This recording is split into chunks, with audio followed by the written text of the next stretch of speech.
আমার ভাইয়ের রক্তে রাঙা ২১শে জুলাই, জীবনে মরণে কখনো ভুলিব না তাই। আমরা মমতা ব্যানার্জির নেতৃত্বে তখন যুব কংগ্রেস করতাম। ২১শে জুলাইয়ে ডাক দেওয়া হয়েছিল no identity card no vote, অর্থাৎ যে আইডেন্টিটি কার্ড নিয়ে এখন ভোট দেওয়া হয় সেটা তখন ছিল না। একচেটিয়া এর ভোট তাকে করে ফলস ভোট করে সিপিএম রিগিং করত। তার বিরুদ্ধে আমাদের আন্দোলন ছিল। আমরা মহাকারণ অভিযান, অর্থাৎ মহাকারণ নয়, মহাকারণের চারিদিকে গিয়ে আমরা অভিযান করব আমাদের ডিমান্ডটা অ্যাকচুয়ালি ইলেকশন কমিশনের কাছে।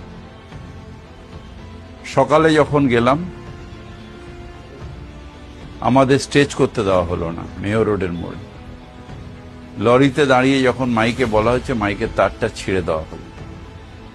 তারপর নির্বিচারে লাঠি চার্জ প্রথম হলো। ছেলেরা যখন ছত্রভঙ্গ হয়ে গেল আমরা কিছু মানুষ এগিয়ে এলাম।